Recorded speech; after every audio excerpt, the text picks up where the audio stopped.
আমরা সংগঠন করেছি এবং আমরা আয়োজন করেছি। তো আমি কিছু কথা বলবো। আমাদের যে আজকের যে অতিথিবৃন্দীরা যারা আছেন এবং আমরা যারা আছি সবাই মিলে যারা আমরা অল্প করে যে বক্তব্য রাখবো, সেই জন্য যারা যারা করবে তাদের নামটাই বলবো। হ্যালো হ্যালো জিয়া পরিষদ ঢাকা মহানগর দক্ষিণ হাজারীবাগ ঢাকা। জিয়া পরিষদ অতিথি ঢাকা মহানগর দক্ষিণ হাজারীবাগ থানা আয়োজিত ঐতিহাসিক 7ই নভেম্বর উপলক্ষে জিয়া পরিষদ হাজারীবাগ থানা উদ্যোগে এক কর্মী সভা আয়োজন করা হয়েছে। উত্তর সভা আমন্ত্রিত অতিথিবৃন্দদের জানাচ্ছি আন্তরিক শুভেচ্ছা ও অভিনন্দন। আমাদের থানা পর্যায়ে সৈয়দ আবুল খায়ের লিটন, আহ্বায়ক হাজারীবাগ থানা বিএনপি, ডক্টর রেজা ফয়সাল যুগ্ম আহ্বায়ক হাজারীবাগ থানা বিএনপি, মোহাম্মদ আজিজ ভাই সদস্য হাজারীবাগ থানা বিএনপি। জিয়া পরিষদ থেকে আলহাজ মোহাম্মদ হিমায়ত উদ্দিন হাওলাদার সভাপতি জিয়া পরিষদে হাজারীবাগ থানা,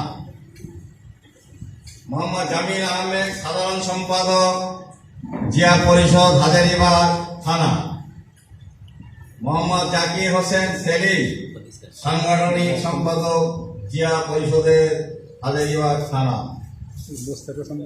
আমাদের অতিথিবৃন্দ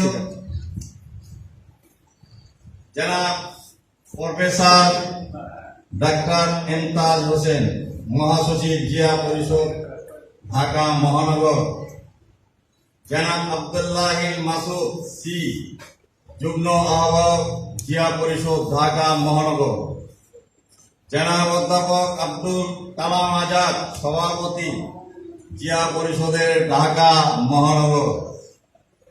বিশেষ বক্তা জনাব খন্দকার শফিকুল হাসান রতন সাধারণ সম্পাদক জিয়া পরিষদের ঢাকা মহানগর।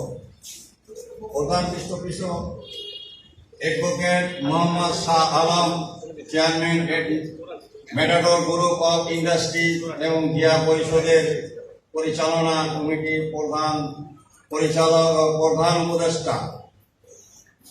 আজকের অনুষ্ঠান সমাপনী বক্তব্য রাখবেন জিয়া পরিষদের সম্মানিত সভাপতি জনাব আলহাজ হিমায়ত উদ্দিন হাওলাদার, জিয়া পরিষদের হাজারীবাগ থানা ঢাকা এবং মহানগর। ও আজকের আমাদের যেগুলি আমি শুনাইলাম আপনাদেরকে, আমাদের অনুষ্ঠানে আমরা এই অতিথিবৃন্দ এবং আমরা সবাই মিলা আমরা উপস্থিত থাকবো। এ বলে আপাতত আমি এই বক্তব্য শেষ করলাম।